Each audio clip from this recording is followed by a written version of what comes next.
Bertemu lagi dengan saya, mahasiswa Universitas Kota Tarakan.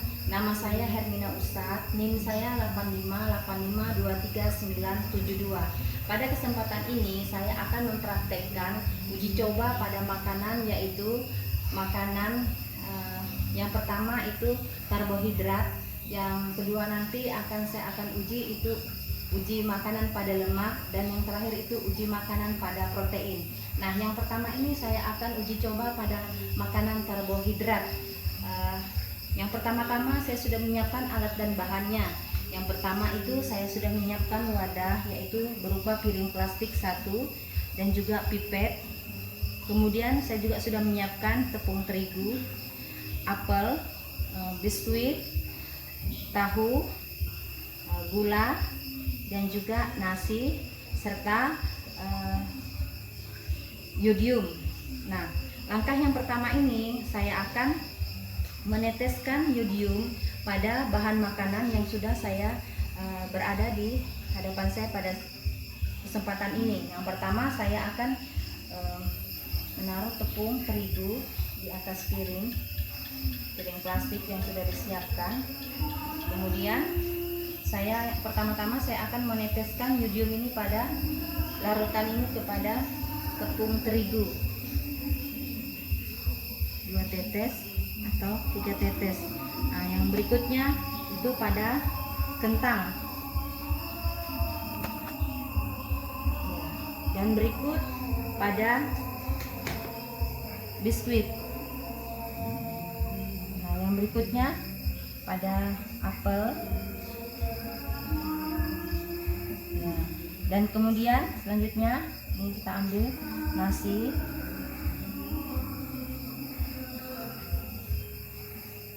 ya, nasi teteskan 2 tetes, 3 tetes, dan yang berikutnya itu ada gula pasir, teteskan juga 2 tetes, ya, dan yang berikutnya ini tahu. Nah,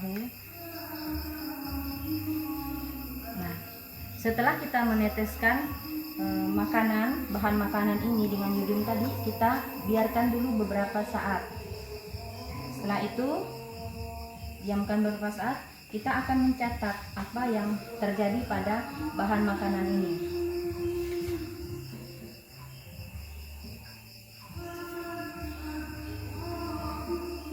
Nah, setelah kita mencatat semua bahan makanan tadi yang sudah kita tetesi dengan yodium, kita akan memperhatikan dari makanan ini dia akan mengalami perubahan apa. Yang pertama ini pada apel. Apel ini yang pertamanya sebelum dia ditetesi warnanya berwarna kuning krem. Setelah dia ditetes, dia akan berubah menjadi warna ungu. Nah, kemudian di sini juga ada nasi. Nasi yang pertamanya itu dia berwarna putih, setelah ditetesi dia akan berubah menjadi warna biru tua. Kemudian biskuit. Awalnya biskuit ini berwarna kuning. Setelah ditetesi, biskuitnya akan berubah menjadi warna biru. Nah, di sini juga ada tepung terigu. Awalnya itu berwarna putih bersih. Setelah ditetesi, tepung terigu tadi dia akan berubah menjadi warna biru. Kemudian yang berikutnya ada gula pasir. Gula pasir ini juga warnanya putih. Sebelum ditetesi warnanya putih. Setelah ditetesi dengan larutan yodium, maka gula pasir tadi akan berubah menjadi coklat. Ya, itu dari proses hasil kerja dari uji karbohidrat. Nah, kemudian dari bahan-bahan ini tadi yang menjadi pertanyaan saya, manakah yang menunjukkan warna ungu atau biru setelah bahan makanan ini ditetesi dengan larutan yodium? Nah, jawabannya, bahan makanan yang menunjukkan perubahan warna menjadi ungu atau biru adalah apel, nasi, biskuit, tepung terigu, dan juga kentang. Kemudian yang kedua, mengapa ada bahan makanan yang berwarna ungu, biru atau pula yang tidak berwarna setelah ditetesi dengan larutan yodium? Jawabannya, karena dari bahan makanan ini tidak semua bahan makanan yang diuji mengandung aluminium. Maka kesimpulan dari uji coba makanan pada karbohidrat ini yang saya simpulkan yaitu suatu bahan makanan yang mengandung amonium jika ditetesi dengan yodium, larutan yodium, maka dia akan berubah menjadi warna biru atau ungu. Nah, setelah kita melakukan pengujian, maka bahan makanan yang mengandung amonium diantaranya tadi ada apel, ada juga tepung terigu sama kentang. Itu uji coba saya pada uji makanan berkarbohidrat. Sekian dan terima kasih. Selanjutnya saya akan melaksanakan praktek uji coba makanan lemak. Alat dan bahan yang saya gunakan itu ada 1 buah piring plastik dan juga air minum, ada minyak dan 1 buah wortel, lilin dan korek, seledri, 1 buah pipet, dan juga ada kemiri dan biji jagung yang sudah saya siapkan, dan juga ada 12 kertas coklat yang sudah saya potong atau saya bagi menjadi 12 potongan seperti ini. Nah, langkah yang pertama yang saya ambil pada uji coba makanan pada lemak ini, yang pertama itu saya akan mengambil air putih ini di dalam gelas ini, sedot, lalu saya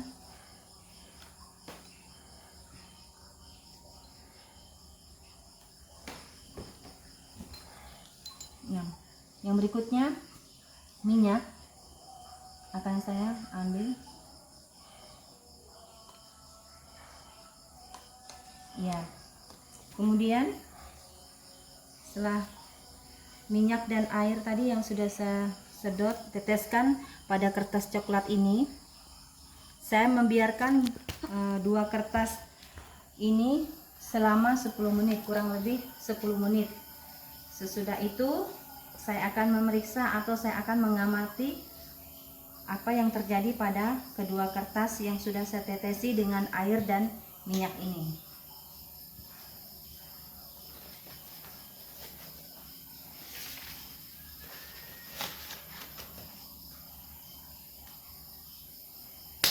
Nah, setelah selesai saya mengamati kedua kertas ini, maka langkah berikutnya saya mengambil kembali 10 kertas yang masih tersisa, yaitu kertas coklat yang sudah saya siapkan. Ya, saya siapkan masing-masing ada 10.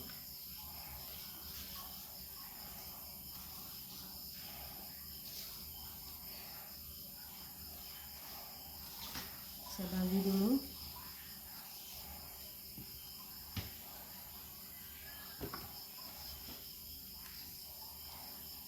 Nah, kemudian setelah saya akan menguji bahan makanan yang masih ada, yaitu yang pertama kemiri. Kemiri ini saya akan ambil dan saya akan gosokkan pada kertas ini, pada kertas coklat ini. Kemiri. Nah, setelah itu wortel juga akan saya gosokkan pada kertas ini. Wortel. Kemudian 1 buah biji jagung. Biji jagung juga akan saya gosok sampai di atas kertas coklat ini. Kemudian yang berikutnya seledri.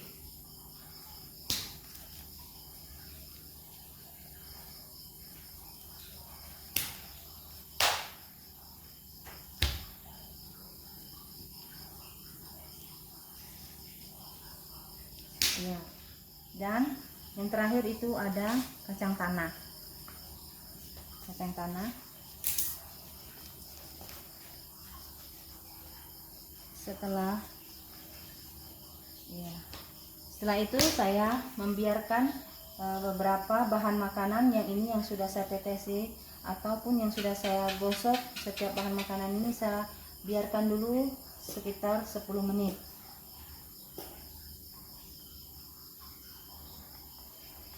Sambil menunggu waktu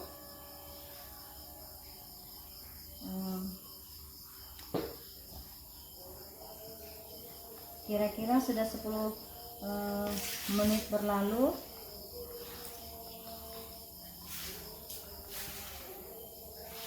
Maka saya akan mengamati bahan makanan ini. Namun pada saat ini saya tidak memiliki senter, tetapi saya menggunakan media yang ada, yaitu berupa lilin, untuk bisa mengamati jenis makanan ini. Yang pertama itu pada minyak. Nah, apa yang terjadi? Minyak ini tadi ditetesi dan muncul di belakang. Dan di sini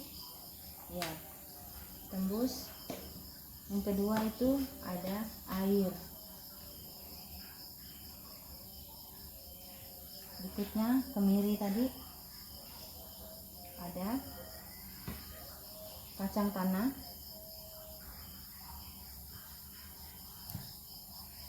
biji jagung, dan daun seledri.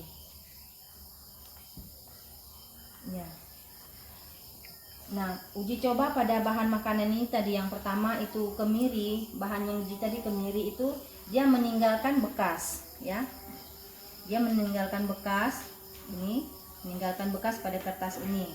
Yang kedua juga ada minyak goreng. Minyak goreng tadi juga meninggalkan bekas, minyak goreng. Yang berikutnya seledri. Seledri ini tidak, dia tidak menimbulkan bekas pada minyak goreng, pada kertas. Kemudian wortel. Wortel juga tidak menimbulkan bekas. Yang berikutnya biji jagung. Biji jagung tidak meninggalkan bekas. Dan kacang tanah yang kering juga. Kacang tanah yang kering yang kita gosokkan tadi kurang lebih 10 kali tadi, itu juga dia menimbulkan bekas, menyimpan. Maka berdasarkan bahan-bahan uji coba pada bahan makanan lemak yang saya ambil atau yang saya amati pada saat ini, maka berdasarkan hasil percobaan yang saya lakukan, dapat saya simpulkan bahwa suatu bahan makanan dapat diuji dengan kandungan lemaknya dengan mengoleskannya pada kertas coklat tadi. Nah, jika setelah beberapa menit bahan makanan meninggalkan noda atau bekas pada kertas, maka dapat dipastikan bahwa bahan makanan tersebut mengandung lemak. Adapun contoh bahan makanan yang mengandung lemak adalah kemiri, minyak goreng, dan juga kacang tanah. Demikian video yang dapat saya amati tentang percobaan uji coba pada lemak. Sekian dan terima kasih. Langkah selanjutnya yaitu uji coba pada makanan, yaitu protein. Yang pertama itu saya menyiapkan alat dan bahannya. Yang pertama itu ada piring plastik 1 buah, dan juga di sini sudah saya siapkan pipet 1 buah, lilin 1 buah, dan juga alas untuk meletakkan lilin. Di sini juga saya gunakan ada gelas plastik, air minum, juga tepung terigu, gula pasir, dan bulu ayam serta penjepit pakaian, kemudian seledri dan korek. Nah, langkah yang pertama itu yang saya ambil itu, pertama-tama saya menyalakan dulu lilinnya. Lilinnya saya nyalakan. Setelah menyala, saya letakkan di atas piring atau wadah untuk meletakkan lilin. Kemudian saya akan menjepit bulu ayam menggunakan penjepit pakaian. Nanti kemudian saya akan membakar dari bulu ayam ini di nyala lilin ini. Ya, seperti ini kurang lebihnya. Setelah itu saya akan mengamati reaksi apa yang akan timbul dari pembakaran dari bulu ayam ini. Dan ya, nah, bulu ayam ini saya gunakan sebagai salah satu, atau saya ambil sebagai alat kontrol dari bahan percobaan saya. Yang kedua, uji coba berikutnya yaitu yang saya gunakan yaitu pada bahan makanan, yaitu berupa daun seledri. Nah, ini juga saya akan menjepit daun seledri ini dengan menggunakan alat penjepit pakaian. Kemudian saya akan membakar daun seledri ini perlahan-lahan ujungnya, bahannya, sampai kita akan mencium aroma dari daun seledri ini. Kurang lebih seperti ini ya. Oke, dari percobaan ini akan muncul perbedaan dari antara bulu ayam dan daun seledri tadi yang sudah. Nah, pada kesempatan ini yang saya uji itu daun seledri dan bulu ayam tadi. Hal apa atau reaksi apa yang akan didapat? Yang pertama itu tadi dari daun seledri. Daun seledri yang dibakar tadi itu seperti bulu ayam tadi, dia akan menimbulkan aroma yang berbeda. Nah, sama juga dengan daun seledri, dia akan menimbulkan aroma yang berbeda. Kemudian karena di sini saya menggunakan alat dan bahan yang ada, maka yang dapat saya ambil atau saya tarik kesimpulan dari uji coba protein pada makanan pada saat ini, yaitu di mana bahan makanan yang mengeluarkan bau seperti bulu ayam yang saya bakar tadi itu, pada saat melakukan proses pembakaran, maka bahan makanan tersebut akan mengandung protein. Contohnya bahan makanan yang mengandung protein tadi adalah seledri. Itu seledri tadi mengandung bahan makanan, dan sementara pada bulu ayam tadi tidak. Sekian video praktek uji coba terhadap protein makanan dari saya. Terima kasih.